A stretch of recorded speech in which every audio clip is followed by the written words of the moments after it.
Okay, I think we've got a good quorum of people who had RSVP'd have now joined us on the call. So I'm going to get started. I'm just going to start with a quick introduction. My name is Guy Lambert, and I'm part of the Mentor Loop team here in London. We're really excited to be able to run this webinar. What was planned on being an event in partnership with the Gapsquare team. We've got Zara Nanu, the CEO of Gapsquare, joining us here as well. So it's been good under trying circumstances to be able to pivot this online relatively quickly.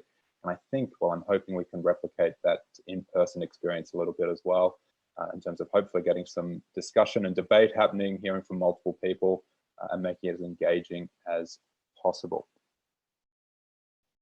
So the format, we're going to hear first from Zara around this important issue. Then I'm going to chat on some of the ways that we can look to close our gender pay gap. And I managed to tie everything back to mentoring, so I'll make sure that gets at least a short mention. And then we've got a really interesting panel lined up with three industry experts who we've got a series of questions, and we'll just have a nice sort of 15-minute conversation, and then I'd love to be able to open up to a Q&A from everybody who's on the call. You will be able to, I hope, I've seen a couple of questions actually come through already, so it looks like it's working. Be able to ask questions as we go. As much as possible, we'll keep pushing forward with the presentation and the panel, but we've left sort of 10 or 15 minutes if we need it to answer some of those questions. So if there's an issue you want to delve into a little bit deeper, or if you want to ask a question of someone, please pop it in the Q&A and we'll make sure those questions get answered at the end. So that might be enough of an introduction for me. I'm going to hand over from Zara to talk through the pay gap issue in a bit more detail.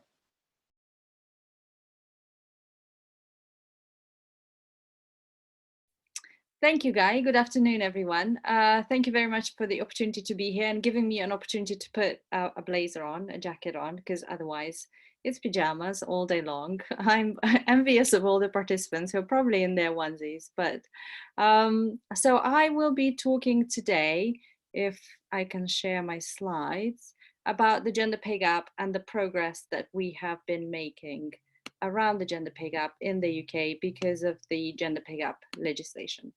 So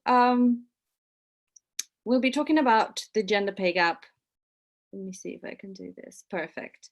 The gender pay gap and the knowledge that we've learned over the past 3 years in terms of companies looking at their numbers and understanding what the pay gap means to them, to their organizations, to the countries that they're in, and to the wider global understanding of the gender pay gap.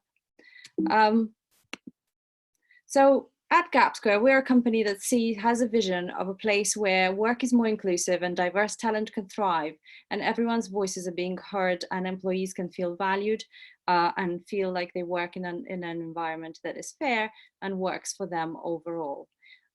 We do this because on one hand, the World Economic Forum a few years ago said that it will take 217 years to close the gender pay gap. And we thought, surely we can use data to understand how we can accelerate that progress and make things happen faster. At the same time, Gartner ran a report to get an understanding of how companies are looking at this agenda of gender pay, pay equity. And it's really interesting that we've seen the same thing through Gartner that we see through many of our customers, and that is that, yes, this is very much on the company's agenda. Companies understand that this is a big issue that they want to address currently and for the future generations.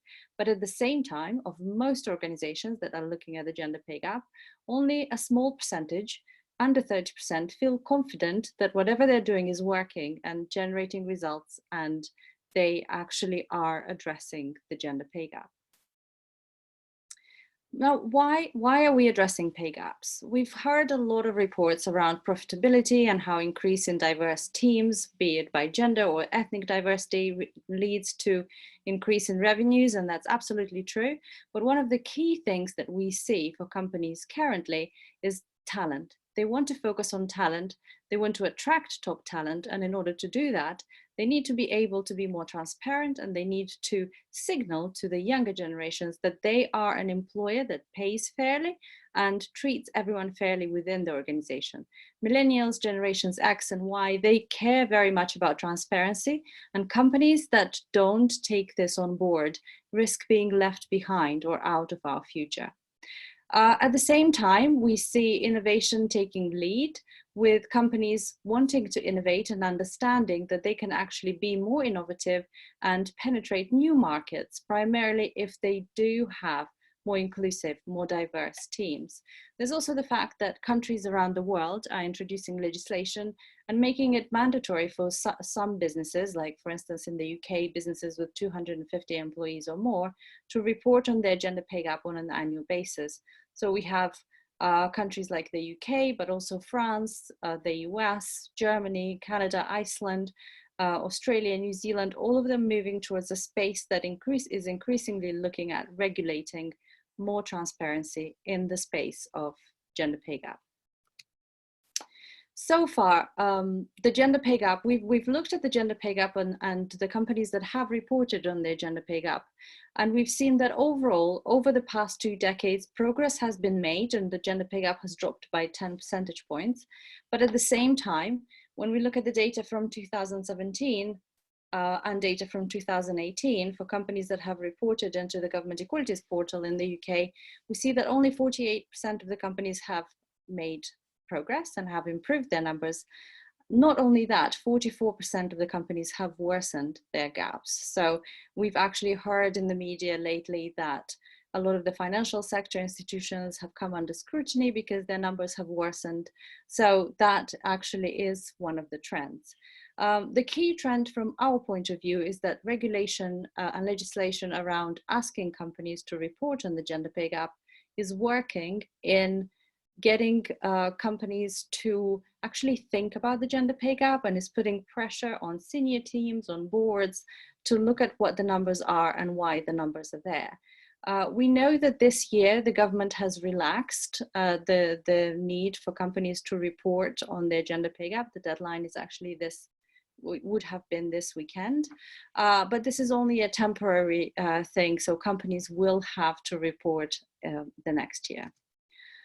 Now, when we've looked at comparing data from 2017 and 2018 and 19, we've seen that companies actually have made different progress depending on size, depending on the geographic location where they are, depending on whether or not they're public or private sector, and the occupation and the industry that they're in. So the key thing that really stood out for us is that regions with lower average pay per week or per hour actually have lower gender pay gaps. So if you're a company that has an office in London, in Reading and in Bristol, you're likely to have a lower gender pay gap in Bristol, but it's not necessarily because you have more equity in the Bristol office or you have more equality. It's actually because it's a region that pays lower per hour than it would do in London. So that is characteristic across the entire UK. And as you can see in the graph on the screen, the biggest gaps are actually in the southeast and east, and that's primarily areas around London. And the lowest gaps are in places like Wales and Scotland, where the pay per week is significantly lower than the areas that we see at the top. Now, that's not to say that everyone should rush and move to Wales. As lovely as it could be, one, we're now under travel restrictions, so you can't move to Wales. Two, it doesn't necessarily mean that at the end of the day, if you're a woman, you would make more money. Another thing that we see is that size of the company it matters. So companies that are larger are likely to have lower pay gaps and are likelier to see progress from one year to another than smaller companies. And that can sometimes be attributed to the fact that larger companies have more budgets, they can allocate more resources in this space, and they can actually also disaggregate a lot of their data by region or look at their data in different ways to understand where the gaps come from. One other key indicator is that public sector organizations outperform private sector, both in terms of having lower gaps, but also in terms of progress that they're making over the years. So the public sector, for instance, has seen a decrease in its gender pay gap by about 4 percentage points year on year. And that can be attributed to the fact that actually public sector organizations have been tasked with looking at the gender pay gap and the equality duty for nearly a decade now. So they've been looking at this data for 10 years, it's rightly so that we're beginning to see progress, and that we're beginning to see them perform a lot better. The other key thing, as expected, I think, by many organizations, is that segregation across industries and occupations leads to the gaps. It will be as no surprise to anyone that a data scientist role pays a lot more than a role of, say, legal secretary. And that actually is also reflected in how a lot of these occupations that pay more per hour are male dominated, and a lot of the occupations that pay less per hour are female dominated. As you see in the graph on the screen, when we look at the median gender pay gap by industry in 2019, the sector with the lowest gender pay gap is actually, interestingly enough, mining. And the sector with the highest gender pay gap, as I think many would expect, is the financial sector, and they're often in the news with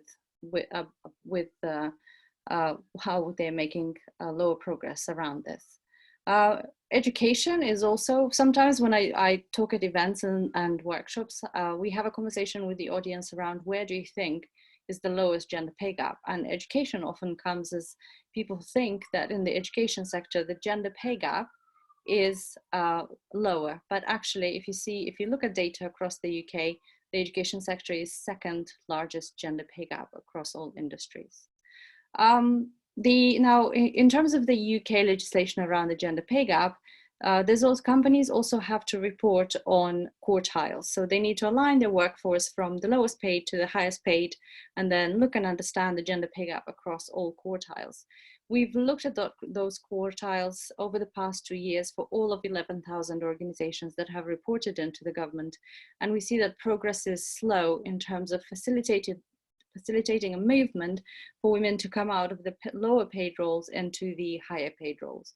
So progress is significantly slow, and there's very little movement in the middle management across a large number of organizations with 250 people or more. And that really is reflected in the fact that then we have less women on boards, less women in executive roles, and less women as directors of these large companies. As we would also expect, part-time versus full-time work plays a big role.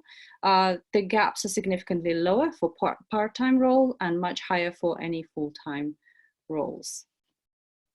Now, what this data is allowing us to understand is that we operate in a context where both the outside world influences the gender pay gap, but also the inside world influences the gender pay gap. So when organizations think about actions that they can set in place to address these gaps, they need to take into account that they operate within an environment and an economy that is shaping some of these patterns, but also there's direct actions that they can take to address a lot of the gaps within their own organizations, as well as have a knock-on impact on society in general. So things to take into account are things like understanding the overall trajectory and understanding the overall movement of the pay gap, trying to actually focus on your own company, because there is no such thing as one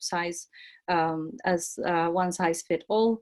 Understanding of regions can help understand the pay gaps and can help you understand how you can be a more appealing employer for women in different regions outside London. And there's a lot of lessons learned to be learned from the public sector, and now is actually a very good time to get companies to talk more across public and private sector and have a better understanding of how they can learn from each other in this agenda. Occupational segregation is obviously a big one, and companies can think, well, where am I going to get all these data scientists that are women to come and join my company right now? Well, obviously the talent pool isn't big, but that doesn't mean you can't create your own. And if you're an organization that has enough resources, it's easy to actually identify women within the organization that can be reskilled and retrained into roles that you usually get more men into those roles.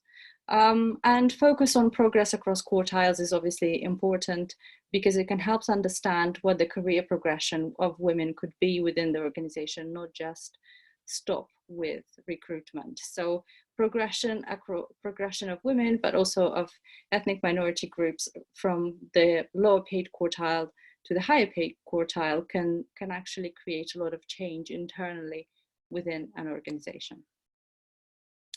Now, the other key thing that to remember is that one, the gender pay gap and equal pay are different things, but also there's other equality things that need to come into play when you look at your wider fair pay agenda within your company. Things like ethnicity pay, executive pay, and CEO ratios. The UK government has introduced legislation that came into force this January, making it mandatory for publicly listed companies to report on their pay ratios for executive pay. There's also the disability pay age gaps, which are becoming increasingly big items on company agendas, living wage and the extent to which companies can meet a living wage opportunity for their employees, and overall looking at compensation, reward and benefits, be them fixed or more flexible, and understanding how they can benefit all of the employees. Now, obviously the current agenda and the current crisis is having a big impact on this, because we see a lot of the companies thinking, well, how am I going to be able to focus on the gender pay gap right now when my primary focus is actually, what do I do with my employees? How do I pay them wages at the end of the month? And how do I decide who goes into furlough or not?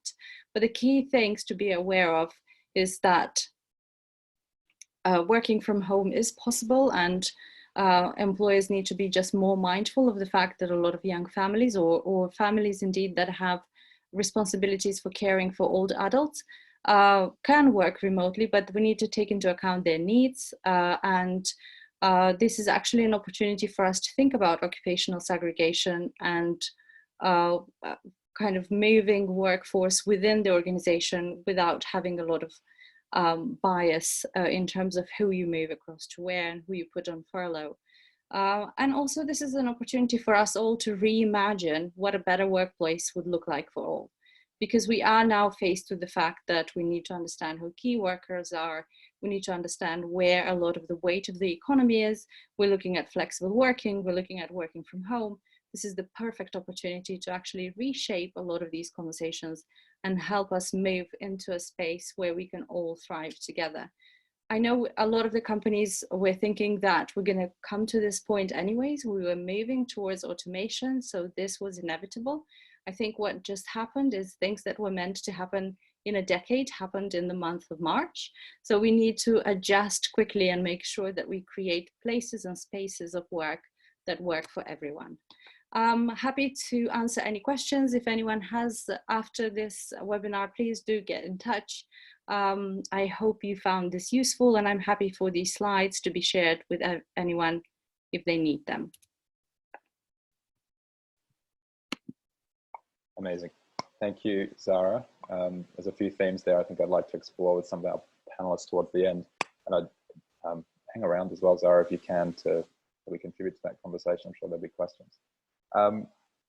I now have the, I was going to say pleasure of introducing myself. The original plan was to have our CEO, Lucy Lloyd, join us, but she unfortunately, due to the travel restrictions, is in a time zone that just doesn't align for.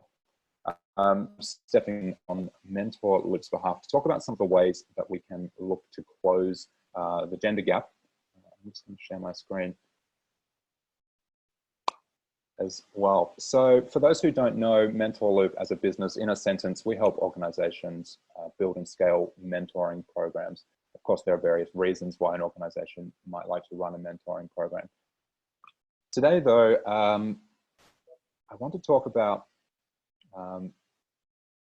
three key real interventions that we can look to close our gender pay gap. They are probably fairly widely known to most people on this call. First one being flexible work. Do individuals have the opportunity to work at times that suit them, or can they work from home? We've obviously seen, as Zara said, a decade of change in the space of the month of March, which at this point feels like the longest month that has ever happened. Parental leave is a hugely important conversation to be had, both obviously in terms of maternity leave, but paternity leave as well, in terms of what that enables families to do in terms of sharing time and caring responsibilities. And the last piece is around talent pathways, which is one I'm going to talk to the most. Before I do though, I've got a couple of hurdles that I want to talk through that often get in the way of us closing this gender gap. And the first one is that meritocracy is a myth. I think particularly in Western society, we do have this idea that meritocracy exists. We hear it especially in politicians and senior business leaders, that they've cleared the way for anybody who has merit to achieve, seniority in a business or reach an executive level, or walk the halls of government. I think there's been numerous studies over the last 50 years that have demonstrated why this isn't true. I think one of the best examples is, I think, a well-known story now from the New York Philharmonic Orchestra, who in about 1970, the start of the 70s, the decade, was 100% male, and they had previously, for at least 20 years prior to that, had roughly 50-50 male and females attending to audition for the orchestra, yet still at this point was 100% male. And in the early 70s, they initiated a blind audition process whereby the musician auditioning would sit behind a screen, and all that the people listening could do was listen. They had no idea who was playing. Now, what that meant was that by the end of the decade, by 1980, the orchestra was made up of 10% women. Doesn't sound like a lot, but I think there's quite a low attrition rate in orchestras. You tend to join an orchestra for life. And if we fast forward to today, it is a roughly 50-50 ratio. And the only thing they changed was in that hiring process, not being able to see who was actually auditioning. The second hurdle I want to discuss is that in pretty much everything we do in society, the standard human, the measuring stick we all use, is actually a man. We see this in how things are designed, how car seatbelts are designed, for example, how history is written. We know that humans left the plains of Africa through hunting prowess, and of course it's always assumed that it was the men who were doing the hunting, all the way through to the present day. And another really interesting case study on this front is of how snow is now cleared in Sweden.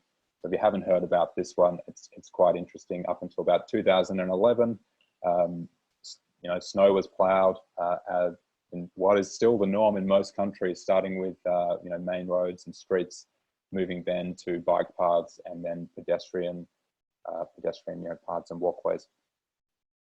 The net result of that, of course, is that the paths and walkways are mostly used by women who have caring responsibilities, who often do what's called trip chaining, where you're not just commuting to and from work each day, you're potentially walking the kids to school, coming back, going to do the shopping, going to work yourself, and using multiple routes. And what they found there was a really clear business case as to why they needed to reverse the order that streets were plowed in. To start with footpaths and walkways, was that it stopped people falling over and actually reduced the cost of state healthcare. So a really interesting one. And I think the point to be making here is that it wasn't a malicious intent whereby the decision makers has decided to plow the roads first. It was just that the standard human was a man who needed to commute to and from work once each way each day. So they got in the car every morning and needed to be able to drive to work. They had no visibility and no lived experience of need to do anything else. And that feeds into something I'm going to talk about shortly. So really, what does this all mean? It means that we need to act with intention with everything we do in our business. It's simply not enough to say that you're creating the opportunities and anyone who has merit can take advantage of them. And we also need to be designing to ensure that people can take those opportunities as well. So we think about these interventions I previously mentioned. Flexible work is the first one. So the standard human, being a man, lots of people see flexible work as just being able to work from home when you need to. The reality is if we want this to actually have an impact, we need to be looking at things like flexible starting times, flexible days that you can work. It might be that families or carers are able to have one partner start early in the morning and finish a bit earlier. They can do a kid pickup, a child pickup, and vice versa. Don't necessarily need to be clocking on at 9 o'clock for a meeting. There's an understanding that a person has additional flexibility. Similarly with parental leave, some of the best parental leave policies in the world actually enforce that a percentage of it has to be taken by the secondary carer, usually the father, and that ensures that women in those relationships are able to return to the workforce earlier, and that caring load is shared. And then the one I really want to talk to is around talent pathways and some of the things that we can do here to ensure that we're not simply opening up pathways and saying anyone with merit can take advantage of them.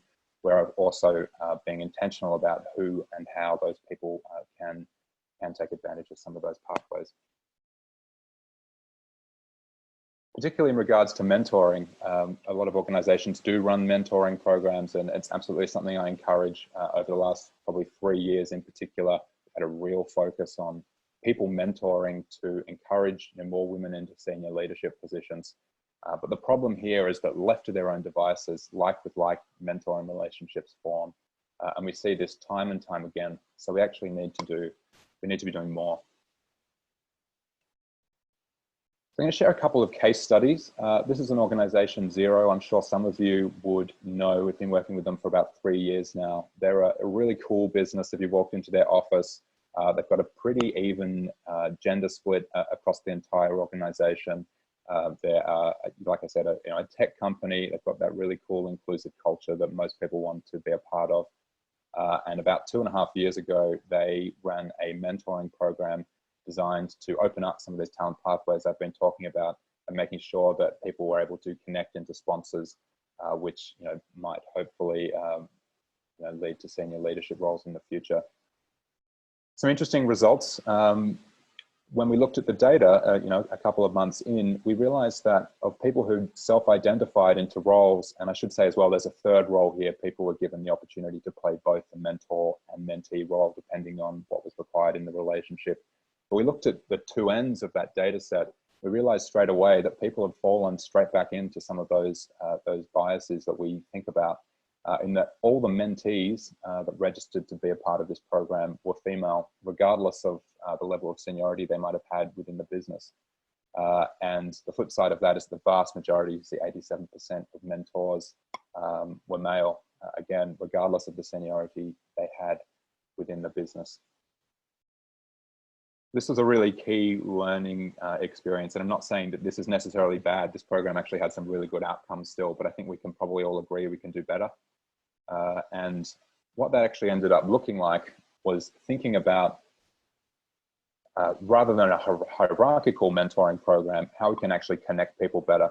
So the program as it exists today across Xero globally is a group mentoring program. We've really doubled down on peer support networks for various issues. And a lot of these actually have a dual purpose. One of the most popular ones is actually a parental leave group. It's for people, and there actually is a specific one for paternity leave and maternity leave. The paternity leave program or group I should say, is quite popular in that it creates an environment for men to socialize and share their experience of going on leave. Of course, the benefit of this directly is that it means that caring is more evenly split across the organization and across couples as well. The reason we came to this conclusion was how we'd run the program, is we decided to stop designing for standard humans. Already mentioned standard humans male, and that initial and most mentoring programs are designed with that. Well, as you can see, men, and when we look at their goals, are far more focused on career progression. And that's how most programs are run. So the data we're looking at here was actually based on a survey we completed about a year ago. We surveyed 10,000 program participants across multiple countries and industries and various program types, and began to sort through the data. And when we segment by gender, we get this really interesting result where we look at men's motivation for joining a mentoring program is typically around career progression, professional development, very straight down the line, classic mentoring. And I think that's what we all think of when we think about mentoring. When we segment the data by gender, we see that women actually are looking for support and encouragement, more tips and tricks. So we can think about ways that we might be able to design some of those talent pathways with the different goals in mind.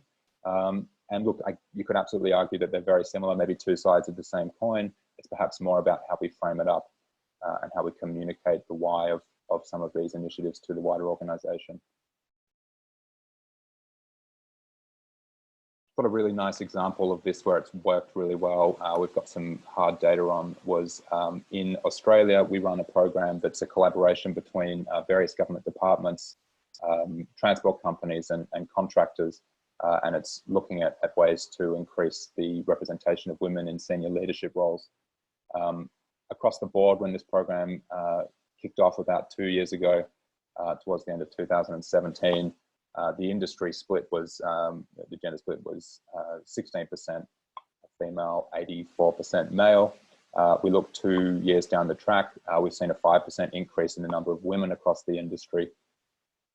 And a lot of that was because there was some specific, really specific inclusions in this program around talent sourcing and role modeling for university and some of those other things there. And then the second point here is around the increase in the number of women in senior roles who actually already over-indexed when we started the program. We're at 33% of senior roles, and that has increased up to 37% as well. So we can look at both ends of that talent funnel really in this example and see you know, a really nice success story, which I'm happy to share in more detail if anybody is interested.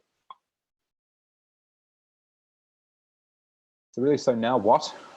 If I had to give 2 takeaways that you can take back to your organizations and implement. First one is I say get help. Use data to create better quality programs and matches with less human biases in them. I think the prime example here is that what we don't want is a data gap. We no longer have a data gap. We understand what different groups, whether it's based on gender or other minorities or ethnic minorities within a business are looking for. We can make sure we're designing with everybody in mind. And I think matching plays a role here as well when we get into the actual mechanics of running the mentoring program. And then the second point is to implement different types of mentoring. We spoke about that hierarchical sort of traditional program is actually far more geared towards what are seen to be men's goals as opposed to what women are saying they're looking for in a mentoring program. So we can be introducing different types of mentoring. So we're looking at peer-to-peer mentoring relationships, reciprocal relationships, and what we call mentoring circles as well, which is very much that community piece where we can all share and learn from each other. Alrighty, that is it from me. I'm going to say thank you for listening. And as I stop sharing, I'm going to invite our 3 panelists to unmute themselves and maybe turn their videos on so we can all see what's happening. That's the scary point, isn't it? Yeah, make sure the We're technology all still here. is working. We're still here. Ali, can you hear us? Yeah, I'm getting a message that I can't start it because the host stopped it. Oh. Let me see if I can fix that problem. Okay. Not sure I can. Here we go. Try that one there. So, sorry, Alex. I might start by asking each of you to introduce yourselves, and I'm going to start by the order I can see you on my screen, which is Jess, Dan, and Ali. So to kick off and for a little bit of context for everyone on the call, we've had some interesting conversations over the last few days, and I've got a range of questions and issues I'd love to discuss with the three of you. Before I do, I'll let you introduce yourself. Hi. I'm Jess Peacock, and I am the Group Inclusion Manager at Arriva.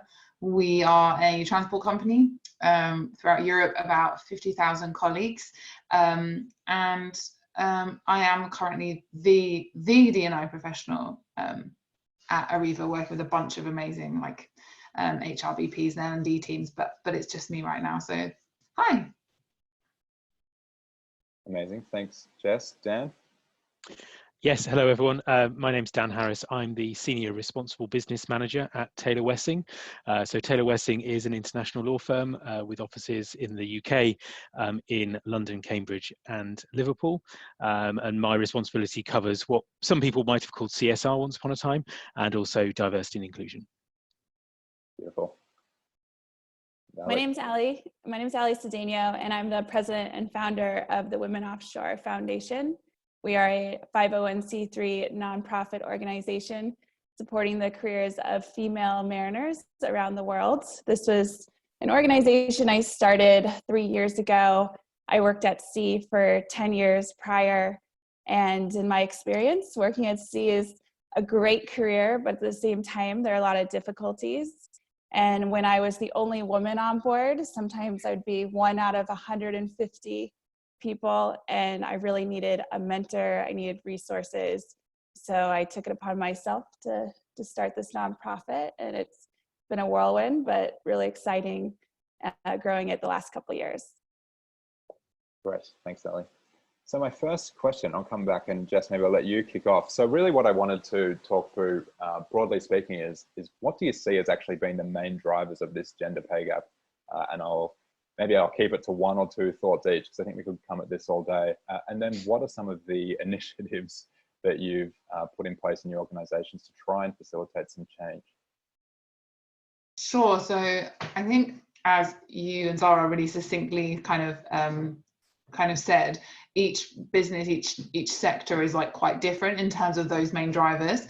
But we know that a lot of the underlying pieces is bias and structural bias in the way that we do things, which has huge impacts for us. So basically, Arriva, they had never really looked specifically at diversity and inclusion before about a year ago.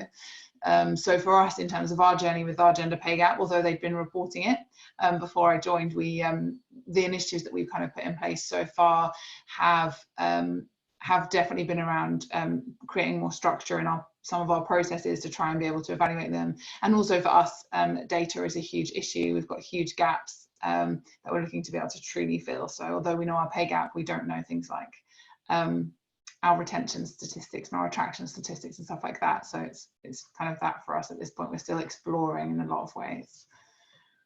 Beautiful. Yeah, I think measurement's going to be a theme. And then maybe for Dan, because you're almost at the opposite end of your journey, Dan, in terms of having been at this problem for a little while.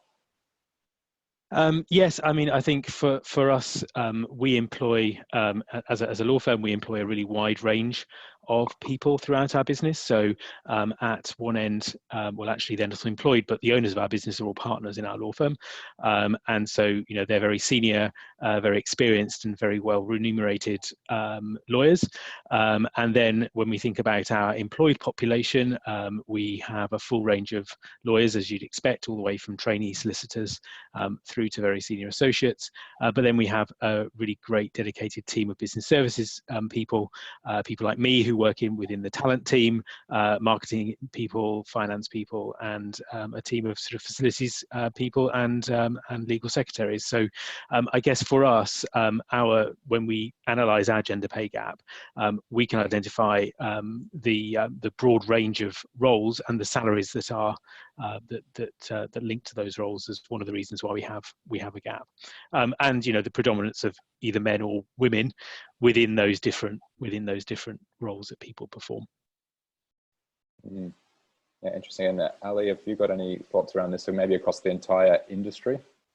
Yeah, so my major concern is with the confidence gap that I see, because that translates into women not taking bigger roles in their career, maybe thinking that they're not able to do it, and that will affect their pay long term. And so one of the things I started out doing was showcasing role models on our website, women that other women could look up to and see themselves as future captains, future chief engineers, future petroleum engineers, you name it. And as I started interviewing ladies, I found out that they wanted mentors as well.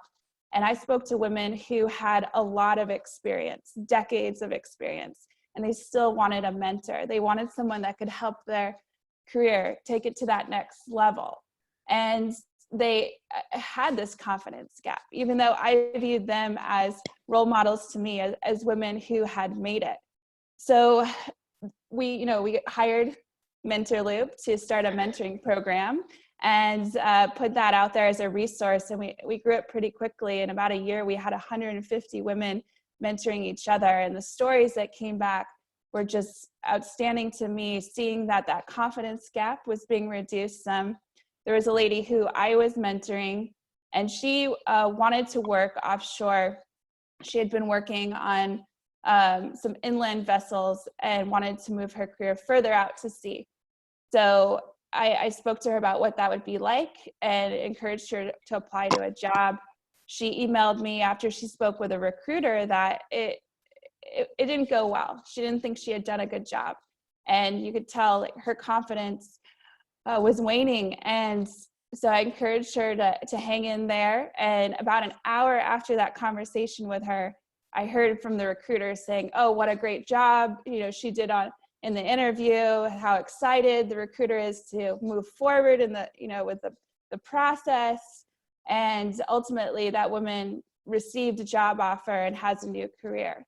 So offering that mentoring, the role models, really focusing on how we can bridge that confidence gap so these women take those big jumps in their career. That's the driver that I've been looking at. Yeah. Wow. Maybe back to Dan and Jess, does role modeling play a role in what you guys are doing in your organizations?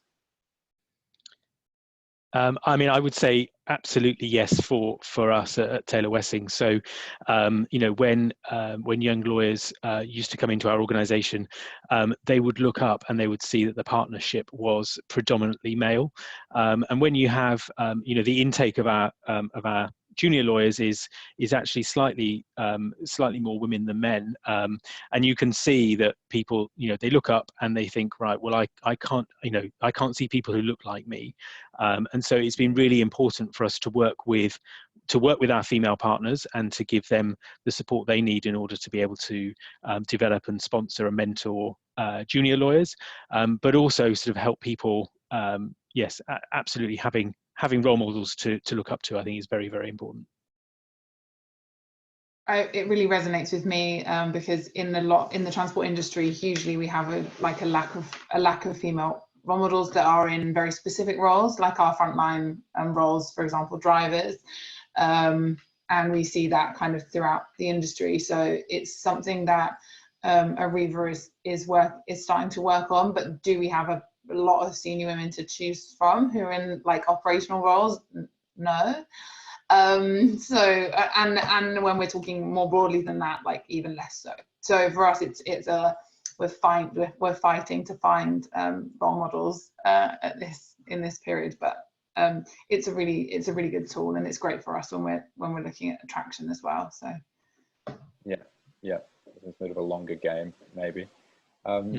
How are some of these initiatives received by the wider business or the wider organization? Is there generally broad buy-in, or is there any pushback?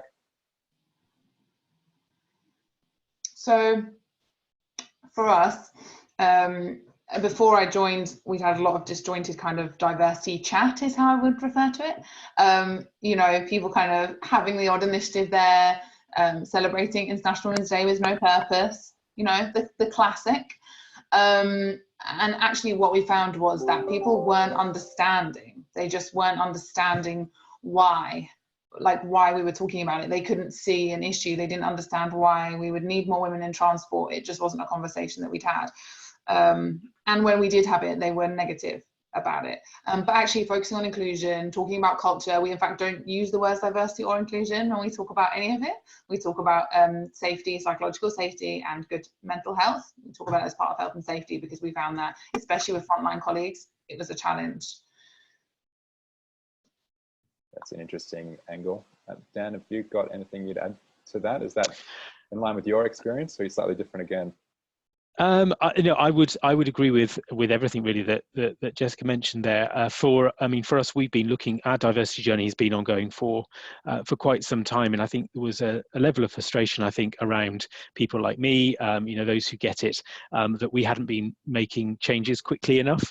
I think it was only really in the last sort of couple of years where more and more research is coming out that's demonstrating the value to having an inclusive environment, the value to having more balanced leadership within an organization, being able to see that it's not just the right thing to do, and it's I think we've got ourselves over that sort of moral imperative, but actually there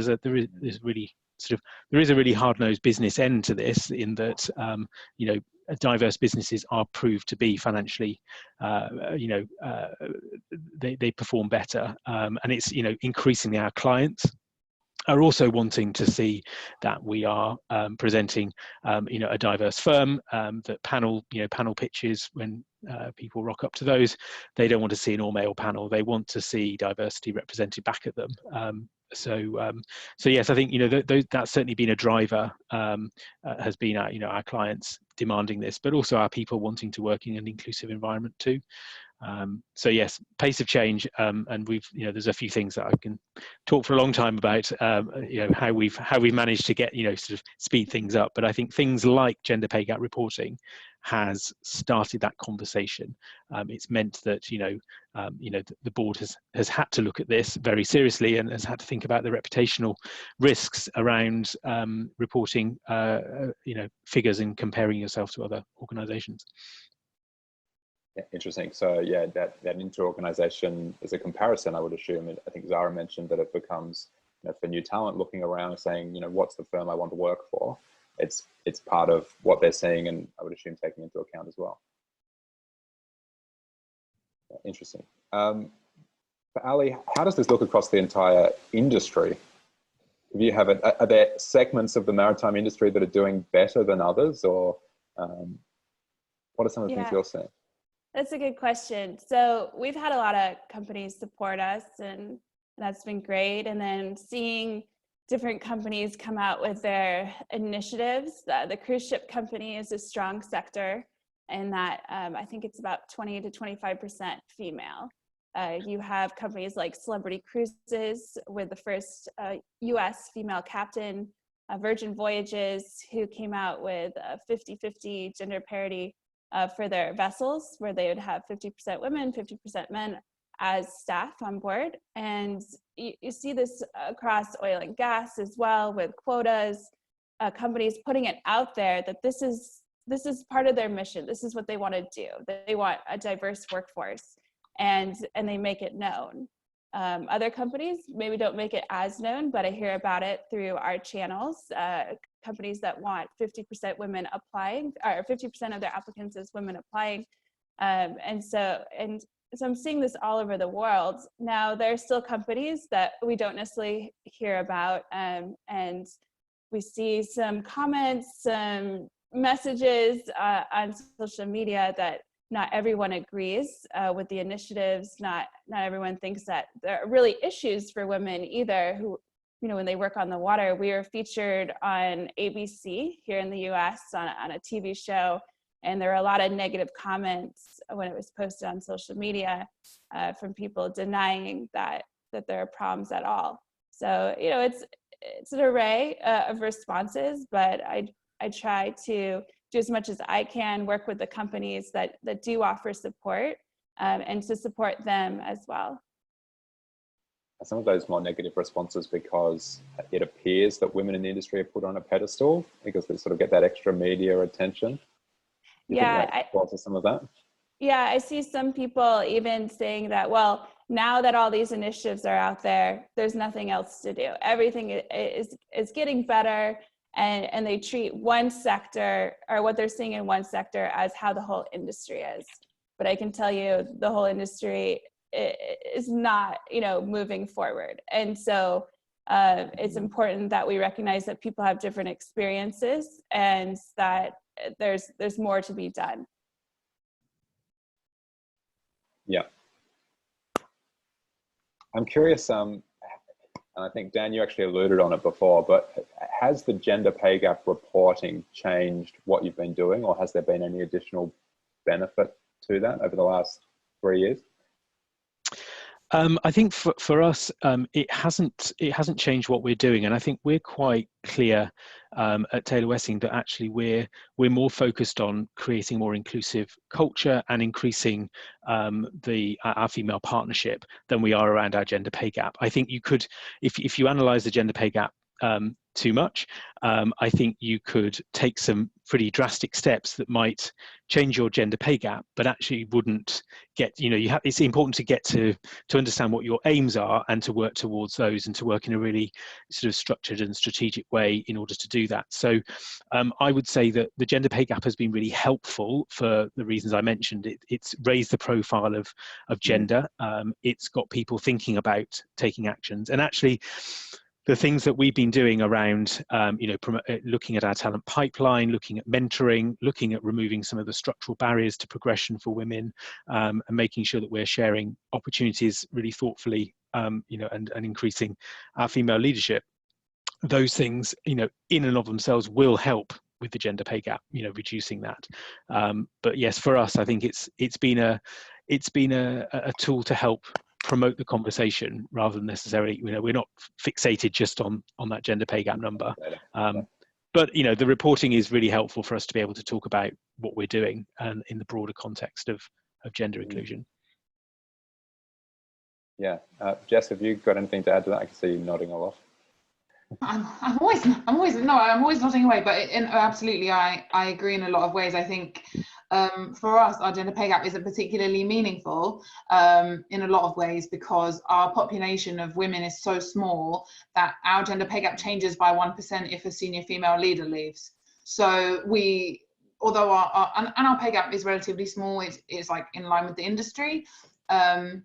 We are highly unionized as well, which helps. But actually, what we tend to see is that it's a way for us to open a conversation with our businesses. So it's a way for them to report data to us. And it's also one of the ways that we as a group function can get some kind of, not control, but some kind of action plan from our businesses to see where they're at and how we can actually help them. So for us, it's actually been a method of communicating over particularly shining a light on anything we weren't aware of. Right. Before. So it's sort of collaborating across the group subsidiaries. Yeah, definitely. That's interesting, yeah. I've got one more question from me, which I'm going to throw to the group, and then I can see at least one question's come through from the audience, so a little prompt if anybody's got any questions to type them in. Has this current situation, we're all working from home, there's a lot of uncertainty in the workplace at the moment, has it changed any of your priorities or anything you're planning on doing or have done? What do you see the effect of this situation as being? Anybody got a... Well, there's lots of nodding there. Yeah, lots of nodding. Yeah. I mean, yeah, I think, you know, it's really throwing things on their head at the moment. I mean, when I think what my month was looking like at the beginning of the month and what it is now, it's quite different.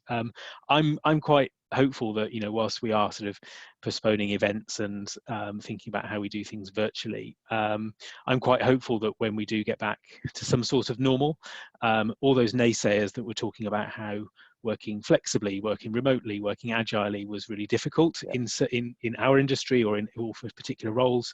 I'm hopeful that might actually, you know, turn a corner, and you know, through necessity, we've, you know, our business has adapted very well to working remotely.